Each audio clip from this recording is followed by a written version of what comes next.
Pigma Story. Pigma Story. Pigma Story. Pigma Story. Pigma Story. C'était une très belle aventure en tout cas. D'abord, c'était de l'inédit. C'est la réalité de ce que nous, Pigma, on est, ce qu'on vit, ce qu'on fait face tous les jours. C'est une manière intéressante d'ouvrir les portes de Pigma. Parce que oui, les gens connaissent le monde de la communication, les gens connaissent le monde du marketing, mais ils ne le connaissent pas comme nous, on le vit au quotidien. On ne s'attendait pas que ça puisse avoir l'ampleur que ça avait. C'est une très belle expérience, en tout cas pour moi personnellement, parce que j'ai été rédacteur, réalisateur, caméraman, preneur de son. C'était un très bon délire. Ça a pris autant d'épisodes, ça a pris une année. La première saison a pris une année parce qu'on a commencé la première saison en décembre. De l'année 2017, on a dit bon. Si on se racontait notre propre histoire, parce que ce qui se passe derrière ces murs, en fait, ce que vous avez, c'est la partie censurée. C'est de la télé-réalité. Il y a M. Marcel quand il fait, hein? Avec quel argent? L'année prochaine, en décembre, tout Pigma va à Cape Town. Lui, c'est Monsieur Marcel, le financier. Là, il se pose la question. Mais avec quoi? Ma séquence préférée, c'est la séquence où on venait de Lubumbashi. C'était une surprise de mon anniversaire.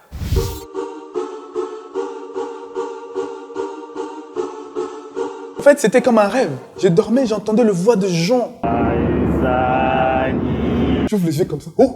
Il y avait des gens derrière moi, joyeux anniversaire. Je n'ai jamais fêté comme ça, c'était magnifique.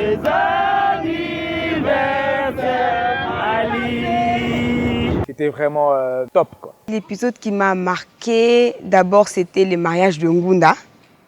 Parce que Pigma, on a une réputation, genre on a Pigma Baba Lakate. On dit que les gens à Pigma Baba l'a raté. Donc...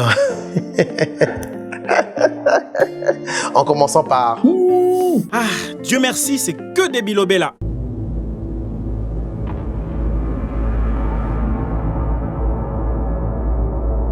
Vous ne rêvez pas? Oui, Grace Ngunda s'est mariée et elle a bien été honorée par ses collègues de service. On était là, on était bien habillés. Le départ de Cindy.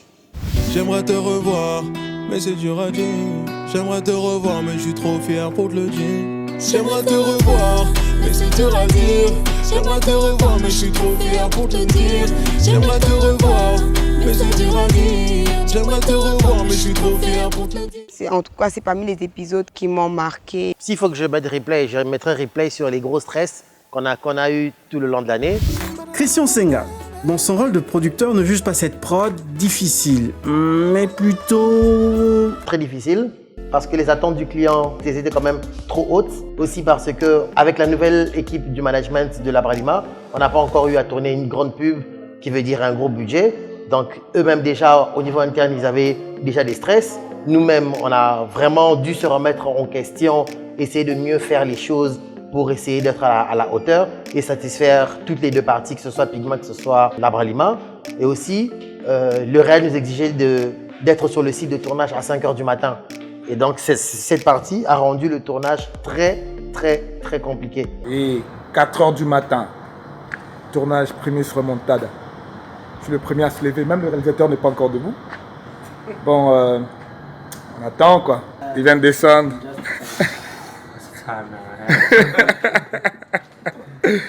Je me rappelle aussi des gros problèmes qu'on a eu l'année passée, Congo Fashion Week. Soirée numéro 2, le premier shopping mall où toute une avenue a été bloquée pour la circonstance. Cette nuit-là, nous étions à l'extérieur. Tout était au rendez-vous. Setup fait, invité en place, mais... Ouf, directement, le feu. Heureusement, il n'y a pas eu mort d'homme, il n'y a personne qui s'est brûlé. C'est juste le matériel. Les câbles nous a fauchés, voilà, donc voilà, c'est ce qui s'est passé. Les dégâts étaient tellement énormes que... Sans la lumière! J'ai un téléphone, j'en ai même deux. Moi, je vais allumer mon flash. On va commencer. Le son est très bon, la lumière va suivre. À entendre le producteur, le flop a été pressenti. Quand je vois le planning, on dit premier jour de défilé à l'hôtel Kempinski, deuxième jour au mall. C'était carrément une erreur, on aurait dû dire non, ne pas le faire comme ça et insister. C'était juste compliqué. C'était compliqué et le résultat nous a rattrapé à la fin. Mais comme le dit, je pense que c'est Nelson Mandela qui l'a dit un jour, il dit « Lorsque je fais quelque chose, je n'échoue jamais ». Je ne perds jamais. I never fail. C'est ou bien je gagne, ou bien j'apprends. Et je crois que la chose à tirer ici, c'est que en termes de résultats, on n'a pas eu ce qu'on voulait, mais je pense qu'on a tiré une très très grosse leçon. J'ai beaucoup aimé le moment de sacre de fin d'année. C'était juste unique, quoi. C'était vraiment des moments, c'était plus que de la télé simplement, mais c'était des moments partagés en famille, quoi. Ouais.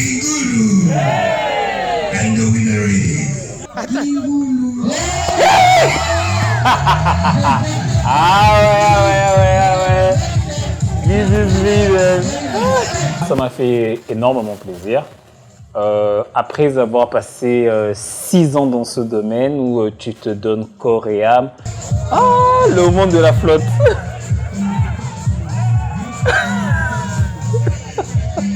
Mes séquences préférées, je pense que dans la vraie vie, je suis quelqu'un de très taquin. Je taquine beaucoup les gens et j'ai ramené ça aussi dans mon boulot. Le genre de réunion où Senga a convoqué avant, moi je crois que je peux l'appeler... Comment on peut l'appeler?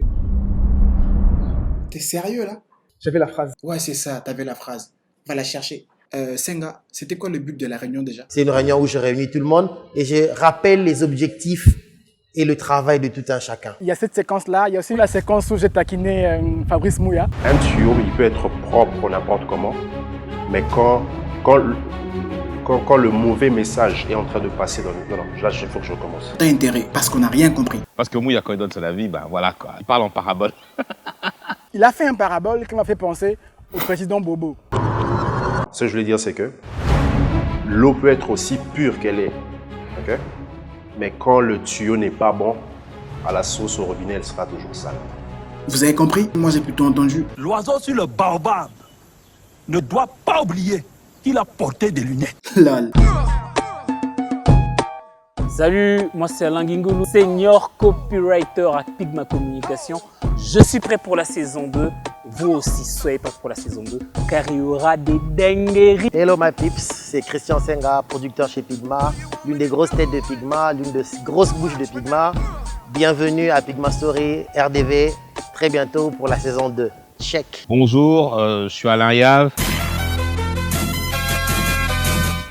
Vous avez aimé la saison 1?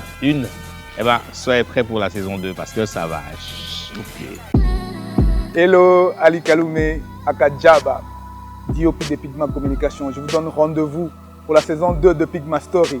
Ça va chauffer. D'ailleurs, Joseph Sambaï, a.k.a. Joe Wise, Joe Sam, monteur vidéo, réalisateur Pigma Story. Je suis prêt pour la saison 2 et j'espère que vous aussi. Donc on va s'amuser, on prendra du plaisir. Vous allez découvrir un petit peu ce qui se passe dans cette grande boîte, dans cette grande famille, à travers la saison 2 de Pigma Story qui arrive très bientôt.